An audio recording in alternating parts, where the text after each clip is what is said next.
नमस्कार दोस्तों, इस वीडियो में हम दो बड़े सवालों के जवाब ढूंढने की कोशिश करेंगे। क्यों बार बार रशिया Su-57 को भारत को बेचने का ऑफर दे रहा है, जबकि भारत पहले ही इस डील से बाहर आ चुका है और Su-57 की कमियों की वजह से इसमें भारत बिल्कुल इंटरेस्ट शो नहीं कर रहा है, अपनी कोई रुचि इसमें शो नहीं कर रहा है। और दूसरा बड़ा सवाल, अभी हाल ही का एंटी सैटेलाइट मिशन हो या उससे पहले पाकिस्तान के बालाकोट में किया गया एयर स्ट्राइक हो, उससे पहले की गई है एक सर्जिकल स्ट्राइक हो, हर मामले में कुछ लोगों को सबूत मांगने की जरूरत क्यों पड़ जाती है और सबूत मांगकर वो भारत का कितना नुकसान करना चाहते हैं। इस तरह की डिटेल्स अगर सामने रख दी जाती हैं तो भारत को इससे कितना नुकसान अभी होगा और कितना आगे आने वाले समय में हो सकता है। आइए जानते हैं इस वीडियो में। नमस्कार दोस्तों, मेरा नाम है अमित और मैं स्वागत करता हूं आपका अमित अपडेट्स चैनल पर। तो चलिए दोस्तों शुरू करते हैं। रशिया अपने 5th generation fighter plane Su-57 को भारत को बेचना चाहता है और इसके लिए वो बार बार रिक्वेस्ट किए ही जा रहा है। भारत जो Su-57 का वर्जन खरीदना चाहता था उसको FGFA नाम दिया गया था। इसमें भारत के मुताबिक कई सारे चेंजेस करने थे भारत की कंडीशंस के अकॉर्डिंगली। भारत यह भी चाहता था कि इसमें वो अपनी जरूरत के हिसाब से फ्रेंच और इजरायली नेचर के भी हथियार लगा सके, मिसाइलें लगा सके।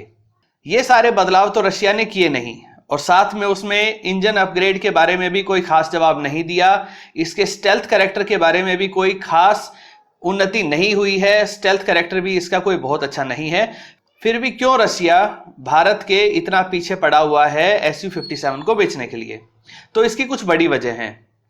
पहला तो ये कि उसे 114 फाइटर जेट के लिए निकाली गई MMRCA डील का लालच है। आपको इसी बात से समझना चाहिए कि ज्यादातर देश कभी भी जब फाइटर प्लेन खरीदते हैं तो 5, 10, 15, 20 बस इतनी मात्रा में ही खरीदते हैं। लेकिन भारत का डिफेंस बजट काफी बड़ा है, जिसकी वजह से वो 100, 150, 200 की संख्या में फाइटर जेट्स को खरीदने की ताकत रखता है। इसी को ध्यान में रखते हुए अमेरिका जैसे देश जो कभी F-16 को भारत को देने से मना करते थे, आज वही भारत को कहते हैं कि हम F-16 की पूरी असेंबली लाइन ही भारत में ट्रांसफर कर देंगे और साथ ही F-16 में भारत के मुताबिक कई सारे बदलाव करेंगे। उसमें 5th जनरेशन फाइटर प्लेन वाले भी कुछ खूबियां डालेंगे और उसे F-21 बनाकर भारत के सामने प्रस्तुत करेंगे, जो कि भारत में ही बनाया जाएगा। इस सारे घटनाक्रम में रशिया अपने आप को पिछड़ता हुआ नहीं देखना चाहता। इसके लिए उसने सारे पत्ते खोल दिए हैं। उसने अपने सबसे बेहतरीन लड़ाकू विमानों में शामिल Su-35 और MiG-35 को भी पहले ही भारत को ऑफर कर दिया है और साथ में टेक्नोलॉजी ट्रांसफर की भी शर्तें मान ली हैं। अब इसी क्रम में कहीं वो पिछड़ ना जाए और कहीं किसी और देश का एयरक्राफ्ट इस MMRCA डील में सेलेक्ट ना हो जाए, इसलिए रशिया अपने सारे पत्ते खोल रहा है, अपने हर तरह की चाल चलने की कोशिश कर रहा है।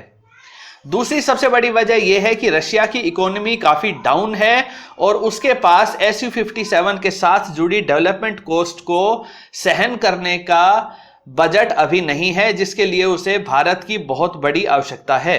तीसरे पॉइंट पे अगर ध्यान दें तो आपको पता चलेगा कि रशिया एक गहरी चाल चल रहा है। पहले वो भारत को बेवकूफ बनाकर Su-57 बेचेगा, भारत के पैसे वसूलेगा और बाद में चाइना और मिडल ईस्ट के देशों को जैसे कि सऊदी अरब को भी बेच देगा। चाइना इसी का रिवर्स इंजीनियरिंग करेगा और उसकी कॉपी बना लेगा, इसलिए चाइना सिर्फ 5 या 10 विमान ही खरीदेगा। सऊदी अरब भी अपने लिए 10 या 15 से ज्यादा विमान नहीं खरीदेगा। और अगर इन देशों को पहले बेच दिया तो इंडिया फिर इस विमान को बिल्कुल नहीं खरीदेगा, क्योंकि इसकी टेक्नोलॉजी बिल्कुल भी खास नहीं रहेगी। इसलिए पहले इंडिया को रशिया मक्खन लगा रहा है कि किसी तरीके से वो 100 या 200 विमान भारत को बेच दे और उसके बाद फिर इसी विमान को दूसरे देशों को भी, चाइना को या सऊदी अरब को ऑफर कर दे। ऐसा ही धोखा रशिया ने सुखोई 30 MKI के समय भी किया था।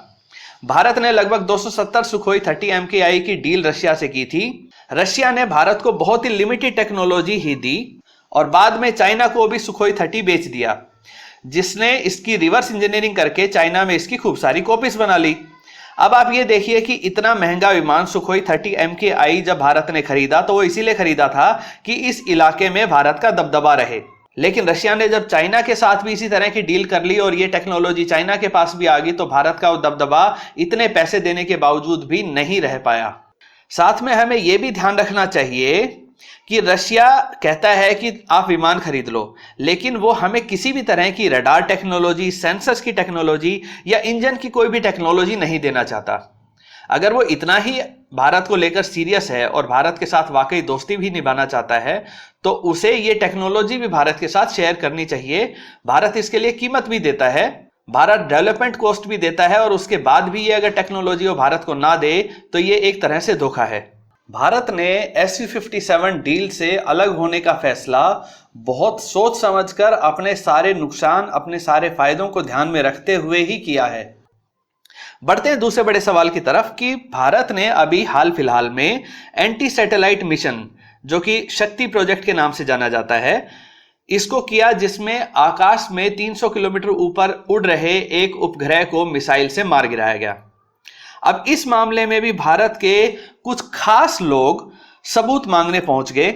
ये वही लोग हैं जिन्होंने पहले सर्जिकल स्ट्राइक के भी सबूत मांगे थे, उसके बाद पाकिस्तान में बालाकोट में जो एयर स्ट्राइक हुई उसके भी सबूत मांगे। आखिर सबूत मांगकर ये लोग भारत का कितना नुकसान करना चाहते हैं? अगर मान लीजिए इनके दबाव में भारत सरकार इन हमलों से या इन एयर स्ट्राइक या सर्जिकल स्ट्राइक से जुड़ी जानकारी को सार्वजनिक कर देती है, इस तरह की फोटोग्राफ्स को सार्वजनिक कर देती है, या जो डिजिटल रिकॉर्ड है उसको सबके सामने रख देती है, तो इससे भारत का कितना नुकसान होगा?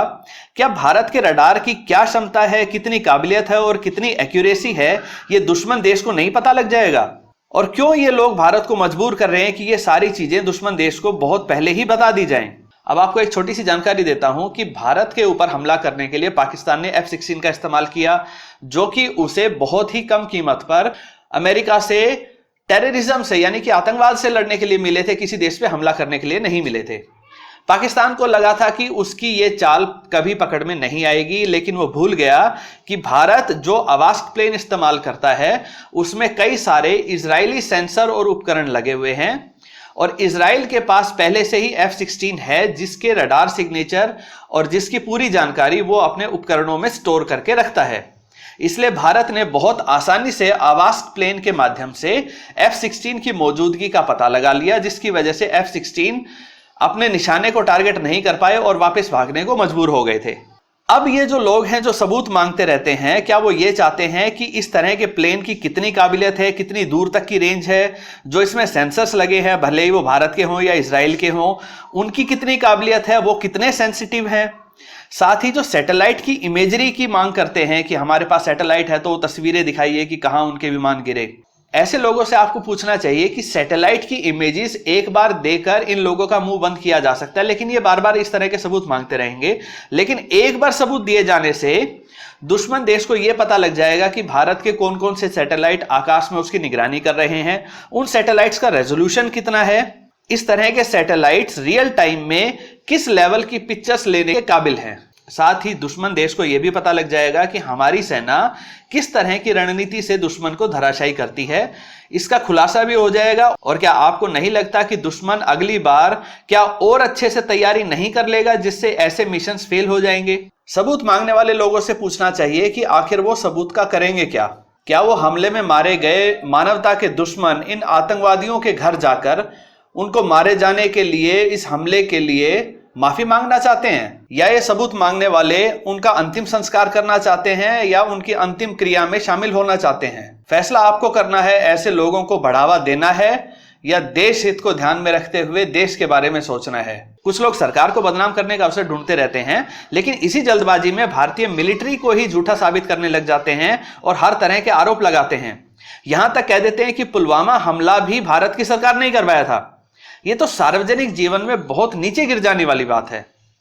पूर्व में एक बड़े नेता ने तो 26/11 में जो मुंबई में हमला हुआ था उसमें भी पाकिस्तान को क्लीन चिट देते हुए भारतीय लोगों को ही, खासतौर पर हिंदू कम्युनिटी को ही इसके लिए कसूरवार बताने की कोशिश की थी। कुछ चालाक लोग विदेशी मीडिया का भी सहारा लेते हैं और वो ये कह देते हैं कि विदेशी मीडिया, खासतौर पर न्यूयॉर्क टाइम्स में तो इस तरह की बातें नहीं बताई गई हैं जो कि भारत की सरकार कह रही है। तो ऐसे लोगों को ध्यान रखना चाहिए कि इस तरह के मीडिया, खासतौर पर न्यूयॉर्क टाइम्स, जो कि पैसे लेकर अपने ही राष्ट्रपति के खिलाफ भी अभियान चलाने से पीछे नहीं हटते हैं, उनसे आप क्या उम्मीद रख सकते हैं?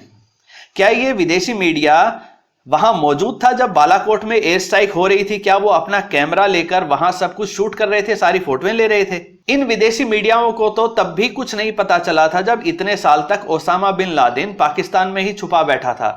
तब कहां थे विदेशी मीडिया?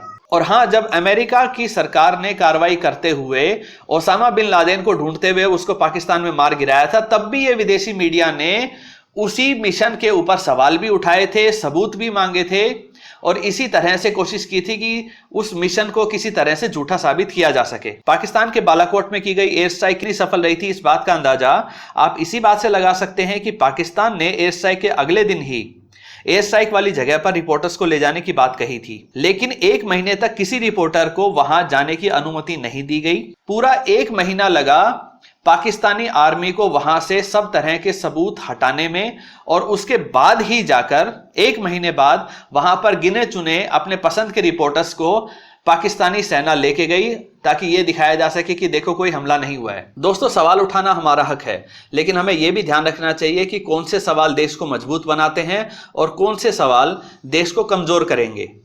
दोस्तों, देश है तो हम हैं।